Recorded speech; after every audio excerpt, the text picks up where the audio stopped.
मैं अपनी मैयत को अपने कंधों पर लिए चला जा रहा हूँ। कोई आसरा देने वाला नहीं, कोई सहारा देने वाला नहीं।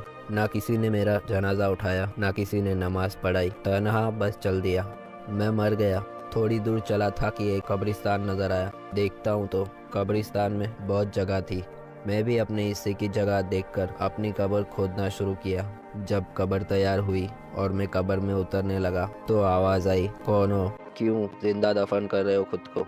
मैंने कहा, आशिक हूँ और मैं आज जीते जी मर गया हूँ, इसीलिए खुद को दफनाने आया हूँ।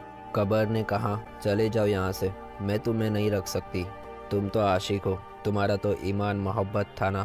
तुम वही हो जिसने जुनून से चाहा था किसी को। तुम वही हो जो दिन रात बस मोहब्बत मोहब्बत करता था।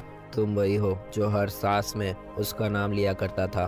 तुम वही हो जिसकी नस नस में बस वही मोहब्बत थी तुम्हारी। तुम वही हो जिसका मकसद बस मोहब्बत था। तुम वही हो जिसने मोहब्बत की खातिर सब कुछ भुला दिया था। हाँ, तुम वही हो जो तुम्हें रख लिया मैंने तो क्या होगा जानते हो? तुम मुर्दा जिस्म से भी उसी का नाम पुकारोगे। तुम मरोगे नहीं, तुम आशिक हो। कभी इश्क भी मरता है क्या? तुम मेरी मिट्टी से मिट्टी हो जाओगे पर इश्क तुम्हारा वो जिंदा रहेगा। तुम मेरे पास नहीं आ सकते, जाओ। कब्र ने मुझसे इतना कुछ कहा कि मैं हैरान खड़ा देखता रहा। कुछ कहने के लिए नहीं था। सोचा, मैं तो आशिक हूँ, मुझे कब्र कैसे कबूल करेगी? कब्र तो मुर्दों को कबूल करती है ना। मैंने यही सोचकर फिर एक सवाल कर दिया, कोई तो रास्ता होगा ना। तुम मुझे मरने दो, कोई तो रास्ता निकालो, मुझको बताओ, मैं वही करता हूँ। रास्ता? कैसा रास्ता? तुम्हारा इश्क मर नहीं सकता क्या? तुम्हारी मोहब्बत छोड़ सकती है तुमको? मैं मुस्कुराया और कहा, छोड़ दिया। मेरी मोहब्बत ने आज मुझे छोड़ दिया, मुझसे अपना मुंह मोड़ लिया। तभी तो मरने आया हूँ, वरना उसके साथ मैं तो जितने भी साल, जितने भी दिन, जितने भी लम्हे, जितने भी जन्म मिल जाए कम है। कब्र जोर से मुझ पर हंसी और कहा, जीते जी मर जाएगा, सोच ले। मैं कब्र के इस जवाब पर फिर कुछ कह ना सका। उसका सीना चीरकर लेट गया, अपने हाथों से खुद पर मिट्टी डालने लगा। मैं बेबस सा महसूस कर रहा था कि किसी ने मुझे दफनाया भी नहीं। खैर, मिट्टी डालता रहा और मैं मिट्टी खुद पर डालते जा रहा था। आंसू थम नहीं रहे थे, बहते जा रहे थे।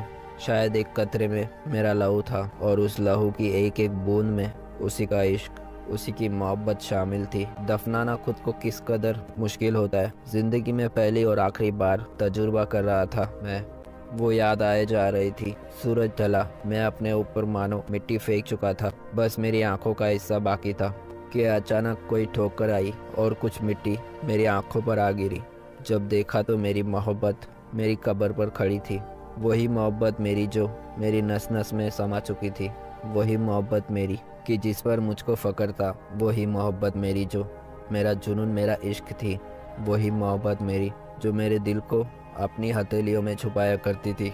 उसी मोहब्बत ने आज ठोकर से मेरी कब्र को पूरा कर दिया और मुंह फेर कर चली गई।